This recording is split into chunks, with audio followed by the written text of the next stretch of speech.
हे guys, welcome और welcome back to my YouTube channel. तो guys, इससे पहले उत्तराखंड सामान्य अध्ययन वाली सीरीज़ में मैंने आपको बताया था, जब मैंने चंद वन से संबंधित अपने नोट्स शेयर किए थे आपके साथ, तो उसमें मैंने कुछ थ्योरी टाइप के नोट्स बनाए थे और आपको समझाया भी था कि किस तरह से आपको भी पढ़ना है और मैंने किस तरह से उनको समझा है, वो भी मैंने आपको पूरा उस वीडियो में बताया था।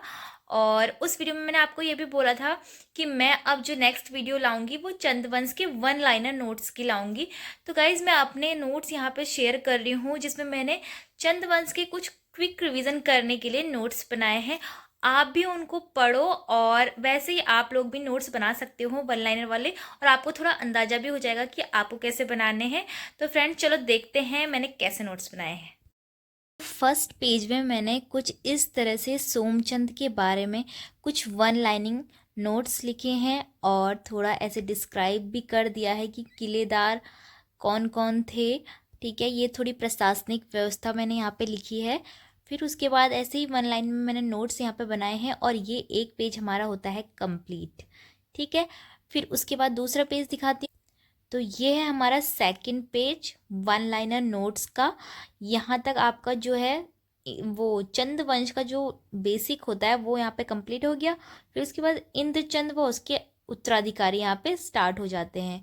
तो यहाँ से पूरा इंद्रचंद के उत्तराधिकारी आ रहे हैं और कुछ इस तरह से मैंने यहाँ पे इस तरह से एरो बना के समझा है। ठीक है, तो थोड़ा जो डायग्राम होते हैं उनसे भी ज़्यादा समझ में आ जाता है, इसलिए मैंने ऐसा बनाया है। फिर उसके बाद नेक्स्ट यहाँ पे वीरचंद के बारे में, अशोक चल के बाद। ठीक है, यहाँ पे तक लिखा है। फिर उसके बाद मैंने कुछ चंद वंश के कर लिखे हैं, जो कर व्यवस्था थी वहाँ की। तो यहाँ पर सभी कर मैंने यहाँ पे लिखे हैं चंद वंश के, जूलिया, सिरती, राखिया। और इससे संबंधित वीडियो मैं पहले भी बना चुकी हूँ। जितने भी कर हैं मैंने उनको याद करने का तरीका आपको चंदों की कर व्यवस्था वाली जो वीडियो थी उसमें अच्छी तरह से समझा दिया है। और अगर आपको वो वीडियो देखनी हो तो उत्तराखंड सामान्य अध्ययन वाली प्लेलिस्ट में आपको उत्तराखंड से जुड़ी हुई सारी वीडियोस मिल जाएंगी। ठीक है, और अगर यूकेपीएससी लूसेंट अगर आपको देखनी है तो वहाँ मैं रोज़ रोज़ डेली की एक एक क्लास डालते रहती हूँ और हर टॉपिक को डिस्क्राइब करते रहती हूँ। तो फ्रेंड्स, वहाँ से आप देख लेना, लूसेंट के टॉपिक आपके वहाँ से कवर हो जाएंगे। और साथ ही करंट अफेयर के लिए भी मैंने वीडियो बनाई थी कि कैसे आपको पढ़ना है, हिंदी साहित्य के लिए भी। तो चलिए देख लेते हैं। अब मैं आपको समझाती हूँ कि ये जो मैंने वन लाइनर नोट्स बना रखे हैं चंदवंश के, वो कैसे समझने हैं आपको। ठीक है, तो ये जो नोट्स हैं वो एग्ज़ाम व्यू से हैं। सबसे फर्स्ट है, सोमचंद चंदवंश का संस्थापक था। वन लाइनर नोट्स में आपको कोई भी कारण वारण याद करने की ज़रूरत नहीं कि क्यों था, कब था, क्या था, थोहरचंद तो नहीं था, ऐसा कुछ याद नहीं करना। यहाँ सीधे डायरेक्ट आपको आंसर याद करने हैं जो आपको यूकेपीएससी के एग्ज़ाम में टिक लगाने हैं। ठीक है, यहाँ पे बिल्कुल भी नहीं सोचना है। सोचना वहाँ पे है जो मैंने इससे पहले वाली वीडियो बनाई थी जहाँ पे थ्योरी टाइप के मैंने नोट्स बना रखे थे। ठीक है, वहाँ से अपना कॉन्सेप्ट क्लियर कर लेना है और यहाँ सीधे आपको क्विकली लर्न कर लेना है। सोमचंद ने चंद वंश की स्थापना 1025 ईस्वी में की। ठीक है, स्थापना का समय कत्यूरों के पतन का था। ठीक है, जब कत्यूरों का पतन हो रहा था कुमाऊं में, तब इनकी स्थापना हुई 1025 ईस्वी में। सोमचंद प्रतिहार जाति के थे, बताया था मैंने आपको, जो कि गुर्जर जाति की है। और वो क्यों है वो आपको डिटेल में पढ़ना पड़ेगा जब आपका कॉन्सेप्ट क्लियर हो जाएगा। इससे पहले वाली वीडियो देख लेना, आपको सब समझ में आ जाएगा। ये जितने भी वन लाइनर नोट्स हैं वो सारे थ्योरी से ही बने हैं। ठीक है, तो वहाँ से आपके सारे कॉन्सेप्ट क्लियर हो जाएंगे अगर आप वो वाली वीडियो को देख लोगे। तो अब है, सोमचंद कत्यूरी शासक ब्रह्मदेव के समय कुमाऊं आया था। ब्रह्मदेव कौन थे? सोमचंद के ससुर थे। और कत्यूरी राजा थे सूर्यवंशी। सोमचंद ने सर्वप्रथम दोणकोट के राजा के रावत राजा को हराया था। सबसे पहले दोणकोट के रावत राजा को हराया था। ये क्वेश्चन इंपॉर्टेंट है, आता है। सोमचंद किसका उपासक था? शिव का उपासक था, ये भी आता है। उसने चंपावत को राजधानी बनाया व विस्तार किया। ठीक है, चंपावत उसकी राजधानी बना। उसने 4 किलेदारों को नियुक्त करा। अब वो किलेदार जो कौन थे वो यहाँ पे मैंने डायग्राम में बता रखा है। 4 किलेदार थे, कार्की, बोरा, तड़ागी और चौधरी। ये सभी कास्ट वाले हैं, तो इनके नाम कार्की, बोरा, तड़ागी, चौधरी, ये चारों किलेदार थे। और इन किलेदारों को क्या कहा जाता था? चार आल, और अब चार आल भी इनको कहते हैं।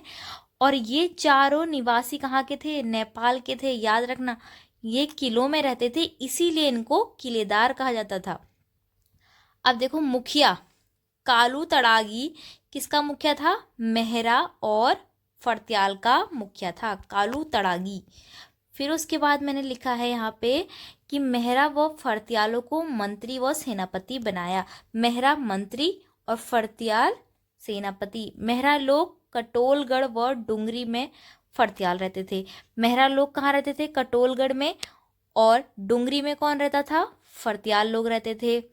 अब दो धड़ मेहरा व फर्त्याल, राज्य की सारी रणनीति इन्हीं के हाथ में थी। देखो मैंने यहाँ पे इतना शॉर्ट में लिखा है, पर आपको अगर पता होगा पहले से तो आपको रिवाइज करना बहुत आसान हो जाएगा। यहाँ पे कि जो दो धड़ थे वो कौन थे? मेहरा फर्त्याल, और राज्य की सारी रणनीति मेहरा और फर्त्याल के हाथों में रहती थी। इनकी काफ़ी लंबी कहानी है, कैसे कैसे लड़ाई झगड़ा हुआ।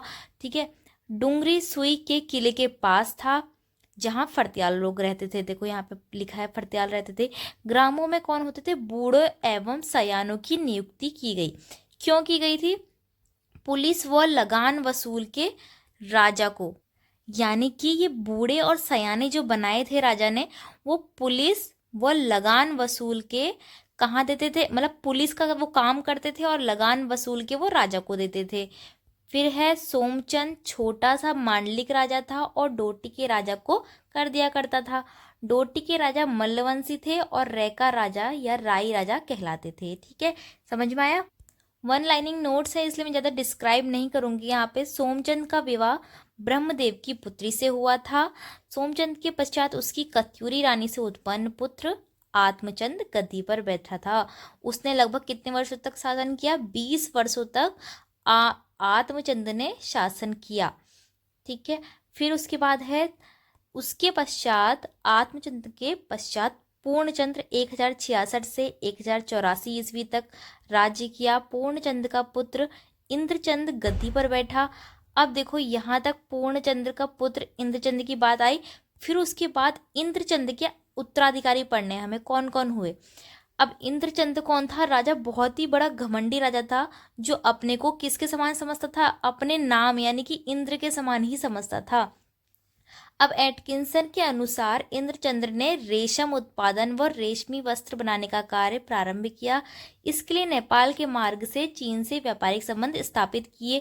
इम्पॉर्टेंट है, इसको याद रखना। ठीक है, ये आता है एग्जाम में, पूछ लेते हैं कि किसने रेशम उत्पादन या फिर रेशमी वस्त्रों के मार्ग बनाने का कार्य प्रारंभ किया। वो थे इंद्रचंद। ठीक है।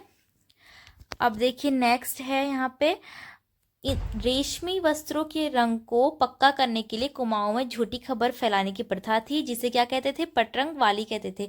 ये झूठी प्रथा फैली हुई थी वहाँ पे। अब यहाँ पे मैंने डायग्राम से बताया है कि इंद्रचंद के कौन कौन उत्तराधिकारी रहे। पहला संसार चंद रहा, फिर संसार चंद का सुधा चंद रहा, फिर सुधा का हरिचंद, हरि का वीणाचंद। वीणाचंद कौन था? विलासी राजा था। क्वेश्चन पूछ सकते हैं ये। ठीक है, विलासी राजा था। वीणाचंद कुमाऊं का एक विलासी राजा था जिसको खस राजाओं ने पराजित किया था। ठीक है। फिर उसके बाद वीरचंद ने खस राजाओं को हराकर पुनः राज्य पर कब्जा कर लिया। अशोक चल्ल के समय चंद शासक वीरचंद ही था।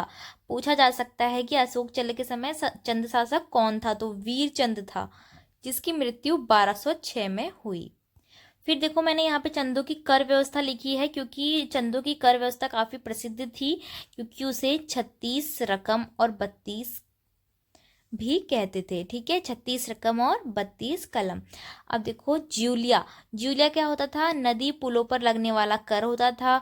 सिरती क्या होता था? नकद कर होता था, जो कि भूमि कर होता है। भोटिया और भाबर व्यापारियों से ये लिया जाता था। राखिया आपका रक्षाबंधन पर हो गया। ठीक है, या फिर जनेऊ पर भी लेते थे। मांगा कर युद्ध के समय लिया जाने वाला कर था। फिर खेनी कपीलनी कर था। कुली बेगार कर, ठीक है, कुली बैकर होता था, जो कि आजकल भी चलता ही है, अनाज के रूप में देकर होता है, ब्राह्मणों को दिया जाता है। कटक कर, कटक का मतलब होता है सेना, तो ये सेना के लिए ले जाने वाला कर था। ठीक है। तान या टांड कर नाम से पता चल रहा है कि सूती वस्त्रों के बुनकरों से लिया जाता होगा, क्योंकि तान का मतलब धागा होता है। मिझारी, देखो मिझारी कर होता था मजदूरों से या फिर कामगारों से भी कह सकते हैं इसको। साहूकर होता था लेखक को, लेखक को देकर होता था, इसे साउली भी कहते थे। ठीक है। अब इसके बाद है रंतगली। रंतगली आपका मूनाकोट ताम्रपत्र में लेखक को देकर है। ये भी रंतगली क्या है, लेखक के लिए है। साहूकर भी लेखक के लिए है। कूद कर क्या होता है, नकद के बदले अनाज देते हैं ना, तो उसको कूद कर कहते हैं। अब देखो नेक्स्ट, अब है भेंट। भेंट जैसे कि आजकल हम शादी ब्याह में भी देते हैं, यहाँ राजा व राजकुमारों को दिया जाने वाली ये भेंट होती थी। सीकदार नेगी तो परगना अधिकारी को देकर था। सीकदार नेगी, नेगी का मतलब होता है नेग देना, उसी से ये कास्ट नेगी बनी थी, ठीक है। लक्ष्मीचंद के मूनाकोट ताम्रपत्र में इसके लिए 2 रुपया कर ठहराया गया। सीकदार नेगी कर पूरे गांव से लिया जाता था। अब कनक कर क्या हो सकता है, कनक का मतलब सोना होता है, और शौका व्यापारियों से ये स्वर्ण धूल के रूप में लिया जाता था। शौका व्यापारी कौन होते थे, जो पिथौरागढ़ में भोटिया जनजाति की एक उपजाति होती है, तो शौका जनजाति वो होते हैं, उनसे लिया जाता था ये। अब डाला कर गांव के सयाने को अनाज के रूप में देते थे, ठीक है। जब अनाज ज़्यादा होता है तो हम देते हैं ना बड़े बूढ़ों को, तो उसी तरह डाला कर भी दिया जाता था। फिर उसके बाद मौकर। मौकर सभी पहाड़ियों को पता ही होगा, मौ का मतलब क्या होता है, परिवार। तो प्रत्येक परिवार से लिया जाने वाला कर मौकर कहलाता था। इतना इजी है ये। भात कर क्या होता है, बड़े उत्सवों में भात खिलाने की दावत होती है। पहाड़ों में तो भात के बिना कोई दावत नहीं होती है। अब भाग कर, देखो भात कर उत्सवों के लिए है, और भाग कर मैंने पिछली बार भी बताया था, इसको ऐसे याद रखना, भागा जैसा चिन्ह बना देना है हमको, मतलब भागा का चिन्ह इस तरह से होता है।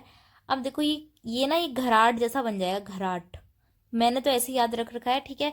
ये भागा का चिन्ह बनाओ, और फिर ये क्या बन गया, घराट बन गया। तो भाग कर क्या होता है, घराटों पर लगने वाला कर होता है।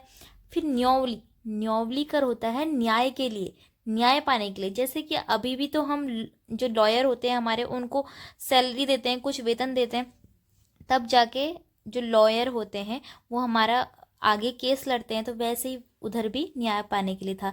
रोलिया देवता होता है, रोलिया मतलब राजा, और देवलिया मतलब उनके देवी देवताओं के लिए।